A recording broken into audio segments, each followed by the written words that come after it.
Good evening, everyone. Welcome to GSS Core. This is Ajay Shah. So let's start the discussion of 10 MCQs from current affairs. And today we are going to discuss the MCQs from some government schemes and conceptual question on economics, but both from economic survey. So this is the first question for you. And in this question, we have to choose the correct statements regarding objectives of Pradhan Mantri Krishi Sinchai Yojana.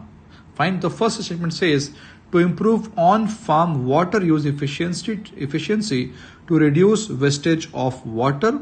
So this statement is correct. The second says to promote sustainable water conservation practices through reusing treated municipal wastewater. So this statement is also correct. Both statement 1 and 2 are correct. Now some validation. So let us see some of the objectives of Pradhan Mantri Krishi Sinchai Yojana. So it focuses on enhancing water use efficiency through expansion of cultivable area under assured irrigation, improve on farm water use efficiency to reduce wastage of water, and enhance the adoption of precise irrigation. It also has objective like to enhance recharge of aquifers and introduce sustainable water conservation practices by exploring the feasibility of reusing treated municipal wastewater for peri-urban agriculture and attract greater private investment in precise irrigation system. That's all. Now question number 2 is about Pradhan Mantri Fasal Bima Yojana. So we have to choose the correct statement. The first says it ensures flow of credit to the agriculture farmer. So that's quite correct. The second says it encourages farmers to adopt innovative and modern agriculture practices. That is also correct. The third says it will make the use of remote sensing to reduce the number of crop cutting experiment. This is also correct. All the statements 1, 2, 3 are correct. So D is the correct option. So let us see some of the objectives of Pradhan Mantri Fasal Bima Yojana. So the objectives are to provide insurance cover and financial support to the farmers in the event of failure of any kind of notified crop as a result of natural calamities, pests or diseases. And the other objectives are like to stabilize the income of farmers, to ensure their continuation of farming, to encourage farmers to adopt innovative and modern agricultural practices, a flow of credit to the agriculture sectors, remote sensing. Apart from this, smartphones will be used to capture and upload data of crop cutting to reduce the delays in claim for payment to the farmer. That's all. Now this question is a purely factual question. The vision of zero hungers is provided in which of the sustainable development goals? The first statement, the options are goal 2, 3, 4, 5. So the correct statement is goal number 2. Now this goal number 3, it speaks about zero hunger. This goal number 4, it speaks about quality education. This goal number 5, it speaks on gender equality. That's all. Now this question is a purely conceptual question from economics. Fine. So the first statement, it is about balance of payment of a country includes current account, balance of trade, capital account. So the correct answer is all of above. So D is the correct answer. Now question number 5 says International Development Association is called soft window of the World Bank because it lends software and IT development. Taking loans from it is very easy. Its loans are interest free, all of the above. So the correct answer is its loans are interest free. Fine. And it is said that only administrative cost is charged and loans are interest free. Further, the repayment period is very, very long, like 35 to 40 years. And the repayment starts only after 10 years of taking the loans. So in this way, it helps developing country to focus on development without worrying much about the paying back of the loan quickly. Now question number 6 is again on a conceptual question from economy, that is balance of payment. So the current account of balance of payment includes foreign aid, foreign institutional investment and remittances. So it includes foreign aid, it includes remittances, but foreign institutional investment is part of capital account, not current account. So 1 and 3 are correct. So B will be the correct answer here. Now question number 7 is about balance of payment. The first statement says the current account records exports and imports in the goods and services and transfer payment. This statement is correct. The second says total foreign trade, that is exports plus imports, as a proportion of GDP is the common feature of degree of openness in an economy.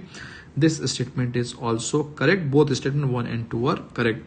Now in balance of payment, the current account records exports and imports in goods and services and transfer payments. The first two items, BOP records exports and imports of goods, and the third item gives the trade balance, which is obtained by subtracting imports of goods from the exports of goods. When exports exceeds imports, there is a trade surplus, but when imports exceeds exports, there is a trade deficit. Now in this question, we have to choose the incorrect statement regarding exchange rate. So let us see. We will start from this option number D. So real exchange rate, the ratio of foreign to domestic prices measured in the same country. This is the correct definition of real exchange rate. The option number C says the price of one country in terms of other is known as exchange rate.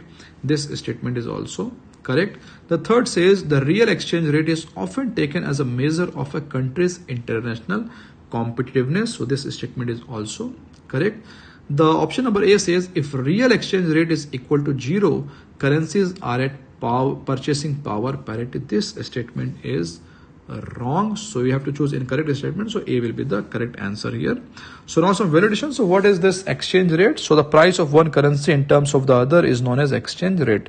Since there is a symmetry between the two currencies, the exchange rate may be defined as in any one of the following two ways. That is, in the first way, we can define it as the amount of domestic currency required to buy 1 unit of foreign currency. That is, a rupee dollar exchange rate of rupees 50 means that it costs rupees 50 to buy $1. And secondly, as a cost of the foreign currency of purchasing 1 unit of domestic currency. For example, in the recent example which I gave, we would say that it costs 2 cents to buy a rupees. Now the practices in economic literature, however, is to use the former definition, that is the price of foreign currency in terms of the domestic currency. That's all. Now this question is on import elasticity of exports. So let us see the question. The first statement says an analysis of the relation between exports of finished goods and the imports of raw materials and intermediate goods for India is being undertaken. So that is quite correct. The second says the raw intermediate goods are being imported for production of goods that can be consumed domestically or exported. This is also correct. The third says, for instance, Trans Alexis and its parts are imported for production of trucks. Gold is imported for making jewelry, etc. This statement is also correct. The fourth says the analysis is done by using data available from e-way bills during the period October 2018 to September 2019. This statement is also correct. All the statement 1, 2, 3, 4 are correct. D will be the correct answer here. Now the last question for you, and let us see the questions. So again, this question is on repo rate basically. So let us see the question. The first says repo rate is a rate at which the central bank of a country lends money to commercial bank in exchange of commercial banks selling their securities to the central bank. So this statement is correct. Now the second statement says a decrease in repo rate. Okay, a decrease in repo rate disincentivizes banks to borrow from the central bank. So this statement is wrong because a decrease in repo rate incentivizes the banks to borrow from the central bank. The third statement says an increase in the repo rate reduces the money supply in the economy. So this statement is correct. So 1 and 3 are the correct. So C will be the correct answer here. So now some validation. So what is this repo rate? So repo rate is the rate at which the central bank of a country lends money to commercial banks in exchange of a commercial bank selling their securities to the central bank. Now RBI lends money to the commercial banks in the event of any shortfall of funds, and a lower rate will reduce the cost of borrowing for commercial banks. So a low cost of borrowing will insensitive wise a commercial banks to lend money to the investors businesses at a very low interest rate. At a lower rate of interest, businesses will borrow more. That is, more money will be injected in the system and businesses will undertake more investment actively. Higher the investment will generate higher economic activity and higher employment, and this will increase the GDP of the country.